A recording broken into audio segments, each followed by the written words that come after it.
Hace unos días fue presentado en Motril el primer volumen de la saga Reinos Condenados. Sus autores, Manuel Martín y Modesto de Medina, nos hablan del proceso de creación de esta novela histórica ambientada en la península ibérica del siglo IX, 100 años después de la conquista musulmana. El Centro de Arte Hernández Quero fue el escenario elegido para la presentación de este libro, iniciativa promovida por el Aula de Pensamiento Francisco Javier de Burgos.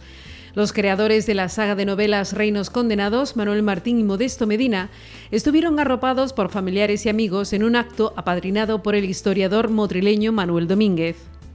Lo que tenemos aquí delante sí es novela histórica, sí lo que han hecho ellos, el documentarse de archivo, el documentarse de historiografía, el documentarse de personajes, de ciudades, de espacios geográficos, del tiempo, de las cronologías. No podéis imaginar el trabajo, o lo podéis imaginar el trabajo que conlleva hacer una novela histórica de verdad, no una novela histórica de ficción. Estamos hablando de una novela histórica que la adecuación de espacio-tiempo, personajes, historiografías y tal, está perfectamente documentada. E incluso han visitado los lugares donde hablan en la novela. Imaginaros. Yo siempre le digo, se lo decía, esto es una tesis doctoral, o más que una tesis doctoral, pero sí que es verdad que lo que tenemos es una novela histórica magnífica.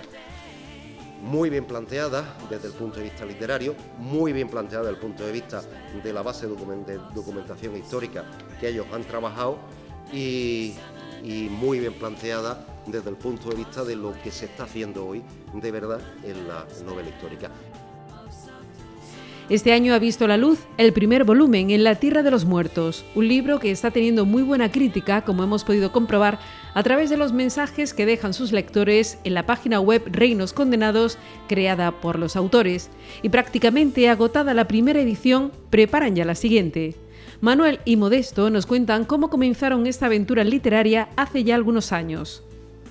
Nosotros, desde que nos conocimos, nos dimos cuenta que teníamos muchas aficiones en común y entre ellas una era la lectura. Y en aquella época que nos conocimos, hace ya más de 20 años, pues nos gustaba mucho la novela fantástica. Pero bueno, surgían otras prioridades en aquella edad, la carrera, ¿no? Entonces era complicado y quedó ahí en un segundo plano. De hecho, tenemos algunos capítulos escritos, tenemos un pequeño boceto de una novela fantástica. Pero bueno, ya al terminar la carrera, que ya teníamos un poquito más de tiempo, y decidimos dar el paso a la novela histórica porque la novela fantástica se nos quedaba un poco corta.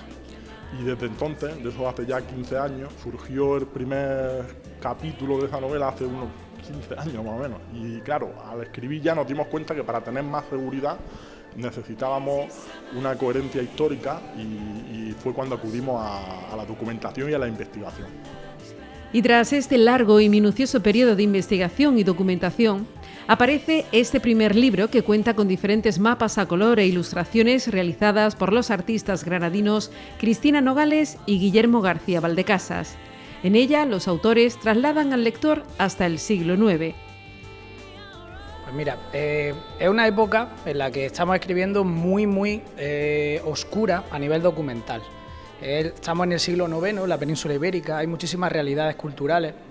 Están los musulmanes que dominan prácticamente toda la península, están los cristianos que se están resistiendo en el norte y luego pues hay una realidad política muy importante que es el Imperio Carolingio también en Europa.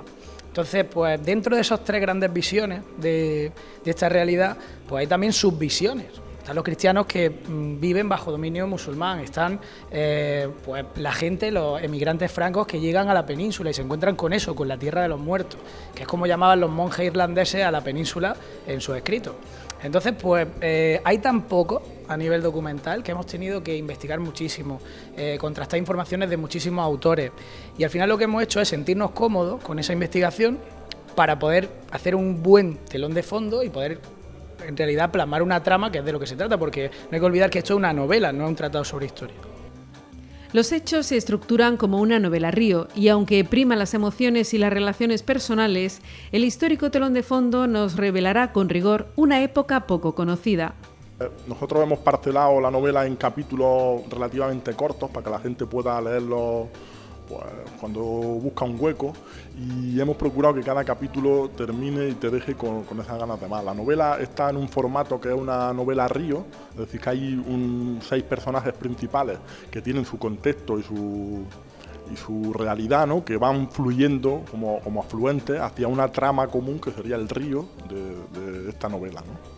En esta colección de libros se narra la vida de varios personajes constantemente amenazados por su propia época y cuyos duros destinos acaban por entrelazarse para forjar una enorme historia impregnada de realismo y grandeza. Todos los personajes tienen parte de los dos, pero bueno, lo que hemos hecho ha sido utilizar unos personajes como excusa para plasmar los diferentes contextos que ven esa época. Tenemos desde pues, musulmanes recién convertidos que están vistos pues, como ciudadanos de segunda, una mujer guerrera bereber que existió de verdad. Todos los personajes son históricos apócrifos para demostrar pues, esa sombra que siempre ha estado sobre la mujer, ¿no? A lo largo de la historia intentamos quitar ese velo y demostrar pues, que también había mujeres guerreras, aunque hay poca información, pero la hay y es verídica. También para plasmar el ambiente que había en la Córdoba emiral, pues escribimos sobre una de las concubinas de Abderramán II.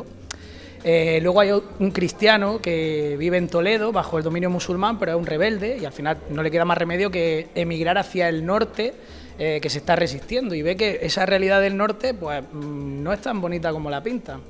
Y por supuesto uno de los más importantes es un guerrero franco que no le queda más remedio que emigrar hacia la península y se encuentra pues con la tierra de los muertos. Yo creo que eso sería más o menos una visión general, aunque hay más personajes y son todos ellos interesantes. Buscar información no ha sido tarea fácil. Compra de libros, viajes, visita de archivos, contando con la escasa documentación existente de esa época en concreto. Y todo ello compaginándolo con su vida familiar y laboral. Entre la compra de libros, comprando libros, viajando cuando podíamos, porque hemos procurado estar en todas las localizaciones, buscar las fuentes en su origen, pero es que para colmo de lo que ha explicado antes Modesto, de la escasez documental, en uno de nuestros viajes a Asturias, estuvimos en el archivo histórico de allí de Oviedo, y buscando del siglo IX nos contaron que se había quemado prácticamente toda la totalidad de la documentación de la época. O sea que además de que había poca documentación, pues nos encontramos con ese tipo de situaciones, ¿no? Entonces ha sido complicado, pero es un proceso apasionante, la verdad. A nosotros nos gusta y hasta que no hemos quedado satisfechos no hemos sacado la novela adelante. En definitiva, Manuel y Modesto se sienten muy orgullosos del trabajo realizado y, sobre todo, de la buena aceptación que ha tenido este primer volumen. Se ha agotado la primera edición, pero lo que más nos gusta a nosotros son las críticas de los lectores. Nosotros tenemos una página web y allí algunos de los lectores han dejado sus reseñas y pues, estamos muy orgullosos del trabajo que hemos hecho. Lo fundamental era que nos gustara a nosotros, pero si conseguimos que haya lectores que lo disfrutan y que son capaces de apreciar la esencia del libro, pues nosotros encantados. El segundo volumen está muy trabajado ya. Nosotros calculamos que, teniendo en cuenta que tenemos que hacer la edición, la maquetación, la corrección, todo nosotros, pues probablemente para 2020 se pueda ya editar y se pueda publicar. Nosotros no podemos dedicarnos a esto con exclusividad, tenemos nuestros trabajos, tenemos nuestra familia, que gracias a ellos que nos dejan tiempo libre, o sea que sí, poco a poco.